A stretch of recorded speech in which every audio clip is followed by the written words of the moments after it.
जरा सोचिए, एक कंपनी जो सिर्फ मसाले और कपड़े का व्यापार करने आई थी, वो कैसे एक पूरे के पूरे उपमहाद्वीप की मालिक बन बैठी। आज हम ईस्ट इंडिया कंपनी की इसी अविश्वसनीय कहानी को समझेंगे, व्यापारियों से शासक बनने तक के उनके सफर को। तो आखिर ये सब शुरू कैसे हुआ? देखिए, वजह थी यूरोप में भारत के सामान की जबरदस्त मांग। मसाले, रेशम, कीमती कपड़े, इन चीजों का ऐसा क्रेज था कि इंग्लैंड के व्यापारी बिचौलियों को हटाकर सीधे भारत से ये सब खरीदना चाहते थे।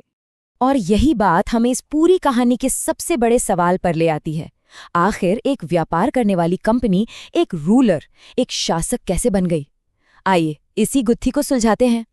तो फिर चलिए कहानी की बिल्कुल शुरुआत से शुरू करते हैं। तो ये ईस्ट इंडिया कंपनी थी क्या चीज? असल में ये इंग्लैंड के कुछ व्यापारियों का एक ग्रुप था।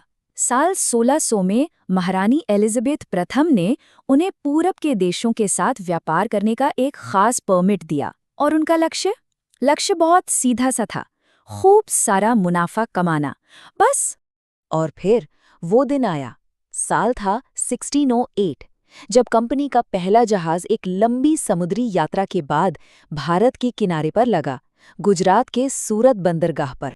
उस वक्त भारत पर मुगल बादशाह जहांगीर का राज था।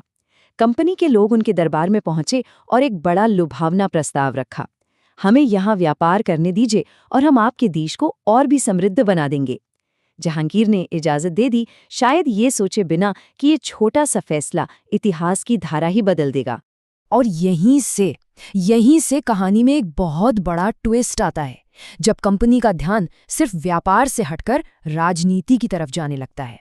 शुरुआत में तो सब कुछ शांति से चल रहा था। उन्होंने सूरत, मद्रास, बंबई और कलकत्ता जैसी जगहों पर अपनी फैक्ट्रियां लगाईं, जिन्हें वो ट्रेडिंग पोस्ट कहते थे, और वहां से अपना व्यापार करते थे। लेकिन कहते हैं ना, भूख बढ़ती गई। अब सिर्फ मुनाफा कमाना और शांति से व्यापार करना उन्हें काफी नहीं लग रहा था। उनका लक्ष्य बदल गया। अब उन्हें मुनाफे से ज्यादा ताकत चाहिए थी, और इसके लिए उन्होंने यहाँ की राजनीति में दखल देना शुरू कर दिया। और ये जो नया लक्ष्य था, ये उन्हें सीधे टकराव के रास्ते पर ले गया, जिसकी सबसे बड़ी और पहली मंजिल थी बंगाल की जीत। देखिए, इस पूरी कहानी को समझने के लिए ये कुछ तारीखें बहुत जरूरी हैं।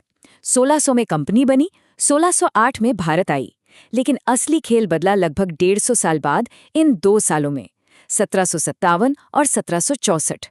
और इसी की वजह से आखिरकार 1857 का महाविद्रोह हुआ।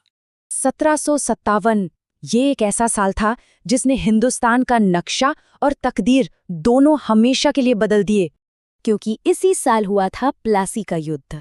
ये कहानी का वो टर्निंग पॉइंट था जहां से वापसी का कोई रास्ता नहीं था। कंपनी ने यहाँ सिर्फ अपनी सेना के दम पर नहीं, बल्कि धोखे, चालाकी और साजिश के दम पर बंगाल के नवाब सिराजुद्दौला को हराया था। अगर प्लासी की जीत एक साजिश थी, तो इसके ठीक 7 साल बाद 1764 में बक्सर की लड़ाई उनकी मिलिट्री पावर का खुला प्रदर्शन था। इस जीत ने ये पक्का कर दिया कि कंपनी अब कोई मामूली व्यापारी नहीं है, बल्कि एक ऐसी ताकत है जिसे कोई हल्के में नहीं ले सकता। तो बक्सर जीतने से कंपनी को मिला क्या? उन्हें मिला वो अधिकार जिसका मतलब था बेहिसाब दौलत और ताकत। उन्हें बंगाल, बिहार और उड़ीसा में टैक्स यानी लगान वसूलने का हक मिल गया। अब वो सिर्फ व्यापारी नहीं रहे। और इसी के साथ कंपनी के शासक बनने का सफर लगभग पूरा हो चुका था। अब देखिए, सीधी सी बात थी, उनके पास पैसा था, उनके पास अपनी सेना थी, तो अब वो सिर्फ व्यापारियों का एक ग्रुप तो बिल्कुल नहीं रह गए थे। वो एक पॉलिटिकल और मिलिट्री पावर बन चुके थे। बंगाल तो बस एक शुरुआत थी। एक बार सत्ता का स्वाद चखने के बाद कंपनी ने एक मकड़ी की तरह धीरे धीरे पूरे भारत पर अपना जाल फैलाना शुरू कर दिया, और एक एक करके कई रियासतों को अपने कंट्रोल में ले लिया। लेकिन हर कहानी का एक अंत होता है। तो अब हम आते हैं कंपनी के राज के आखिरी चैप्टर पर।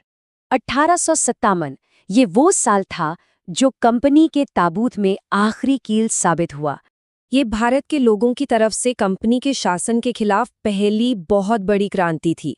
इस विद्रोह ने कंपनी की जड़ों को हिलाकर रख दिया। इस क्रांति की गूंज लंदन तक पहुंची और ब्रिटिश सरकार को ये समझ आ गया कि एक ट्रेडिंग कंपनी के भरोसे भारत जैसे विशाल देश को नहीं छोड़ा जा सकता।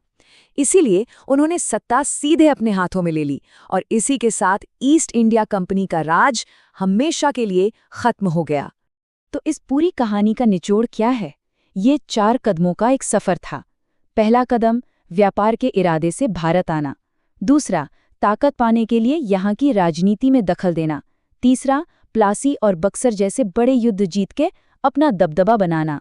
और चौथा और आखिरी कदम, व्यापारी से शासक बन जाना। और ये पूरी कहानी हमें एक बहुत बड़े और गहरे सवाल के साथ छोड़ जाती है।